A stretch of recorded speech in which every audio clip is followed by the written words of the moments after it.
ನಮಸ್ಕಾರ ಸ್ನೇಹಿತರೆ, SNC all in one ಚಾನೆಲ್ನ ಇನ್ನೊಂದು ವಿಶೇಷ ವಿಡಿಯೋಗೆ ಸ್ವಾಗತ.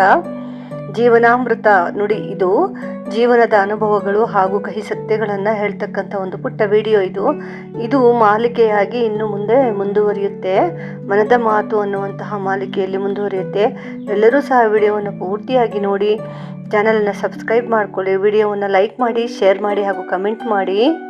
ಸುಭಾಷಿತ 1. ಅಕ್ಕಿಯಲ್ಲಿ ನೆಲ್ಲು, ರಾಗಿಯಲ್ಲಿ ಕಲ್ಲು, ಹಾದಿಯಲ್ಲಿ ಮುಳ್ಳು ಹಾಗೂ ಸಂಬಂಧದಲ್ಲಿ ಸುಳ್ಳು ಇದ್ದಾಗ ಮುಲಾಜಿಲ್ಲದೆ ದೂರ ಬಿಸಾಕಿ ನೆಮ್ಮದಿಯಾಗಿ ಇರಬೇಕು.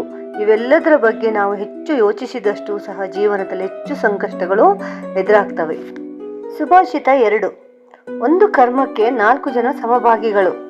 1 ಮಾಡಿದವನು, 2 ಮಾಡಿಸಿದವನು, 3ನೇವನು ಪ್ರೇರೇಪಿಸಿದವನು ಹಾಗೂ 4ನೇವನು ಕರ್ಮದ ಬಗ್ಗೆ ಮಾತಾಡಿಕೊಳ್ಳುವವನು. ಕೆಟ್ಟ ಕೆಲಸ ಆಗಲಿ ಅದನ್ನು ಮಾಡಿದವನು, ಮಾಡಿಸಿದವನು ಹಾಗೂ ಪ್ರೇರೇಪಿಸಿದವನು ಮತ್ತು ಅದರ ಬಗ್ಗೆ ಇಲ್ಲ ಸಲ್ಲದ ಮಾತನ್ನು ಆಡುವವನು ಸಹ, ಈ 4 ಸಹ ಸಮಭಾಗಿಗಳಾಗಿ ಫಲವನ್ನು ಅನುಭವಿಸ್ತಾರೆ. ಬಿಟ್ಟು ಹೋದವರು ಮತ್ತೆ ಬಂದರು ಅಂತ ಸಂತೋಷ ಪಡೋ ಅಗತ್ಯ ಇಲ್ಲ. ಯಾಕೆಂದರೆ ಒಮ್ಮೆ ಓದಿದ ಪುಸ್ತಕದ ಅಂತ್ಯ ಹೇಗಿರುತ್ತೆ ಅಂತ ನಮ್ಗೆ ಅರಿವಿರುವಾಗ ಅದನ್ನು ಎಷ್ಟು ಸಾರಿ ಓದಿದ್ರೂ ಸಹ ಅದರ ಅಂತ್ಯ ನಮಗೆ ಗೊತ್ತೇ ಇರುತ್ತೆ.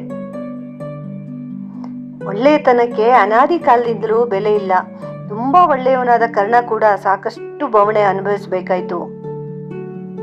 ಬೇಡದ ವಿಷಯಗಳಿಂದ ದೂರ ಇದ್ರೆ ಬೇಕಾದಷ್ಟು ನೆಮ್ಮದಿ ದೊರೆಯುತ್ತೆ.